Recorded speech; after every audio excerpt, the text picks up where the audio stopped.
স্কুলে সরস্বতী পুজো করা চলবে না। এতদিন পুজো হয়নি, আজও পুজো হবে না। আমার 24 ঘন্টা লাগবে না। এখানে কোনো হিন্দুদের কোনো অনুষ্ঠান হয় না, মুসলিমদেরও কোনো অনুষ্ঠান হয় না। আপনি কি মোদী সরকার পেয়েছেন? আপনাকে ভদ্রভাবে বোঝালাম। স্কুলে ঢুকে প্রকাশ্যে হেড স্যারকে আঙুল উঁচিয়ে এই ভাষাতেই থ্রেট দিচ্ছেন এলাকার তৃণমূলের বুথ সভাপতি। বলছেন যে স্কুলে কোনো সরস্বতী পুজো করা যাবে না। কি সাহস একবার ভাবুন তো। বাংলার স্কুলে সরস্বতী পুজো করতে বাধা দিচ্ছে খোদ তৃণমূলের স্থানীয় নেতা। নিজের এক্স হ্যান্ডেলে এই নিয়ে একটি ভিডিও পোস্ট করেছেন শুভেন্দু অধিকারী, যদিও সেই ভিডিও সত্যতা আজ তাক বাংলা যাচাই করেনি। ভিডিওতে কি হুমকি দিচ্ছেন ওই তৃণমূল নেতা আপনাদেরকে একবার দেখাবো। আপনাদের আরো একবার বলে রাখি, এই ভিডিও পোস্ট করেছেন শুভেন্দু অধিকারী।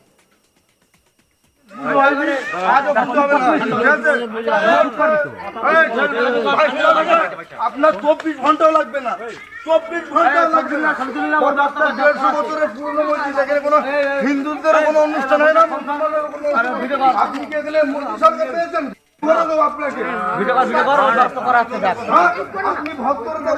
এইভাবে কথা বলতে কেন? আমি কি আমি বললাম আপনার এখানে যে ভিডিও আপনাদের দেখালাম, এই ভিডিও সত্যতা আজ তাক বাংলা যাচাই করেনি। এই ভিডিও পোস্ট করেছেন রাজ্যের বিরোধী দলনেতা শুভেন্দু অধিকারী। আসলে রাজ্যের বিরোধী দলনেতা এই ঘটনার প্রসঙ্গে নিজের এক্স হ্যান্ডেলে একটি পোস্ট করেছেন। সেই পোস্টটা সম্পর্কে আগে আপনাদেরকে বলি। শুভেন্দু অধিকারী নিজের পোস্টে লিখছেন যে ভিডিওটি দেখে হঠাৎ করে সকলের বাংলাদেশ মনে হতে পারে, কিন্তু সকলের জ্ঞাতার্থে জানাই যে ভিডিওটি হরিণঘাটা বিধানসভার নগর উখরার দাসপোল ডাঙ্গা প্রাথমিক বিদ্যালয়ের ভারপ্রাপ্ত প্রধান শিক্ষক, স্কুলের অন্যান্য শিক্ষক এবং ছাত্রছাত্রীদের অভিভাবকদের ইচ্ছায় বিদ্যালয়ে সরস্বতী পুজোর উদ্যোগ নিচ্ছিলেন। যে খবরটা চাউর হতেই এলাকার তৃণমূলের বুথ সভাপতি আলিমুদ্দিন মণ্ডল এবং তার সহযোগীরা প্রকাশ্যে প্রধান শিক্ষককে অকথ্য ভাষায় গালিগালাজ করেন এবং বলেন যে সরস্বতী পুজো করা যাবে না। 24 ঘন্টার মধ্যে প্রধান শিক্ষককে বদলি করার হুমকি দেওয়া হয়। 2021-এর বিধানসভা নির্বাচনের সময় নির্বাচনী প্রচারে দেশের সম্মানীয় স্বরাষ্ট্রমন্ত্রী অমিত শাহজি জনগণের উদ্দেশ্যে প্রকাশ্য জনসভায় অভিযোগ করেছিলেন যে রাজ্যে সরস্বতী পুজো করতে দেওয়া হয় না। তখন রাজ্যের মুখ্যমন্ত্রী মমতা ব্যানার্জি সর্বসমক্ষে এই অভিযোগ খণ্ডন করে বলেছিলেন দিল্লির নেতারা বাংলাকে নাকি হিংসা করে আর মিথ্যে বলে। তিনি সম্মানীয় স্বরাষ্ট্রমন্ত্রীর করা ये स्कूल में सरस्वती पूजा करने नहीं देता है এই মন্তব্যের খিল্লি উড়িয়ে বিকৃত অঙ্গভঙ্গি করে বলেছিলেন যে এটা নাকি বিজেপির এজেন্ডা। হরিণঘাটার ঘটনা নতুন কিছু নয়। গত বছর দুর্গাপুজোর সময় বা লক্ষ্মী পুজোয় এই একই ঘটনা রাজ্যের মানুষ চাক্ষুষ করেছেন। মমতা ব্যানার্জির সংখ্যালঘু ভোট ব্যাংকের রাজনীতির জন্য পশ্চিমবঙ্গ এখন খাদের কিনারায় এসে দাঁড়িয়েছে। ভারতবর্ষের সংবিধান দেশের প্রত্যেক নাগরিককে তার নিজের ধর্ম পালনের অধিকার দিয়েছে, কিন্তু অন্য ধর্মের এক শ্রেণীর মানুষ বারবার হিন্দুদের ধর্মাচরণ পূজা অর্চনায় বাধা দিচ্ছেন। সবচেয়ে ভয়ঙ্কর বিষয় হলো এদের বিরুদ্ধে কোনো রকম ব্যবস্থা নেওয়া হচ্ছে না। প্রশাসন একেবারে নিশ্চুপ, কারণ রাজ্যের মুখ্যমন্ত্রীর কথায় এরা দুধেল গায়, তাই এদের লাথি খেতেই হবে।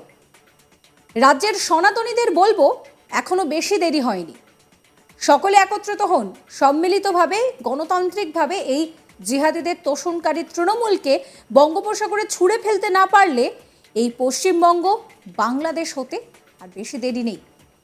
এই যে কথাগুলো বললাম, এই কথাগুলো শুভেন্দু অধিকারী তিনি নিজের এক্স হ্যান্ডেলে পোস্ট করে লিখছেন।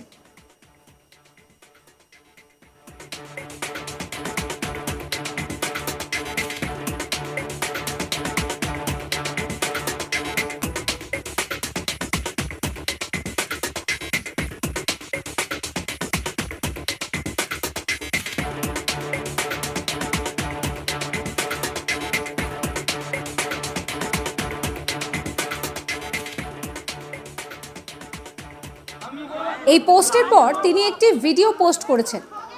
তাতে স্কুলের প্রধান শিক্ষক কি বলছেন আগে শোনাই আপনাদের। প্রধান শিক্ষক কাশীনাথ বর্মন, তার কথা শুনুন। আমি কাশীরাম বর্মন, দাসপলডাঙ্গা প্রাইমারি স্কুলের দায়িত্ব আছে। আমাকে আলিবুদ্দিন মণ্ডল বলে এক ব্যক্তি, এই গ্রামেরই,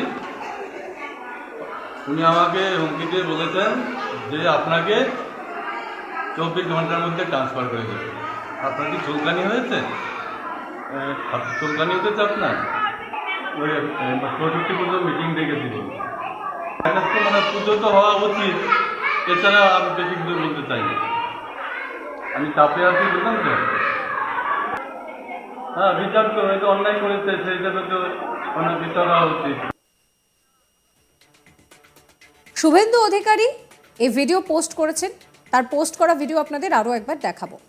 24 ঘন্টাও লাগবে না, 24 ঘন্টাও লাগবে না। 150 বছরের পুরনো মসজিদ, এখানে কোনো হিন্দুদের কোনো অনুষ্ঠান হয় না।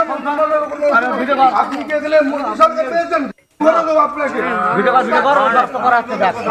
আপনি ভক্তরতা বজায় রাখুন। এইভাবে কথা বলছেন কেন? বজায় রাখুন। আমি কি অবস্থা? আমি বললাম আপনার এখানে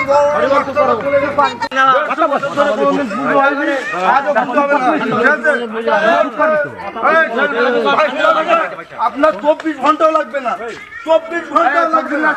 150 বছরের পুরনো মসজিদ, এখানে কোনো হিন্দুদের কোনো অনুষ্ঠান হয় না। আপনি কি এখানে মোদী সরকার পেয়েছেন? আপনাকে আপনি ভক্তরতা বজায় রাখুন। এইভাবে কথা বলছেন কেন? বজায় রাখুন। আমি কি অবস্থা? আমি বললাম আপনার এখানে। তবে বলে রাখি, এই ভিডিওটি শুভেন্দু অধিকারী তিনি পোস্ট করেছেন। ভিডিওর সত্যতা আজ তাক বাংলা যাচাই করেন। এই পোস্টের পর ফের নতুন করে বিতর্ক দানা বাঁধছে। শুভেন্দু অধিকারী পরিষ্কার বলছেন যে আপনাদের দেখে মনে হতেই পারে যে এটি হয়তো বাংলাদেশ, কিন্তু না, এটা পশ্চিমবঙ্গ। কারণ আমরা জানি যে বাংলাদেশে এই মুহূর্তে সংখ্যালঘু হিন্দুদের উপরে ঠিক কী ধরনের ঘটনা ঘটছে, তাদেরকে কতটা অত্যাচারের মুখে পড়তে হচ্ছে। সেখানে মন্দির ভাঙচুরের ঘটনা ঘটছে, সেখানে হিন্দুদের বেছে বেছে টার্গেট করা হচ্ছে।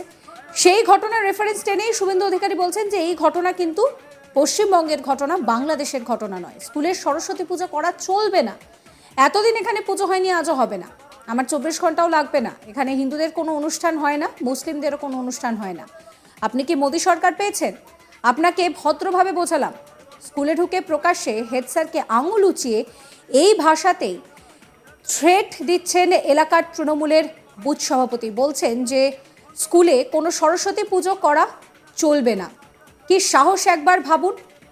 বাংলায় স্কুলের সরস্বতী পুজো করাতে বাধা দিচ্ছে খোদ তৃণমূলেরই স্থানীয় এক নেতা।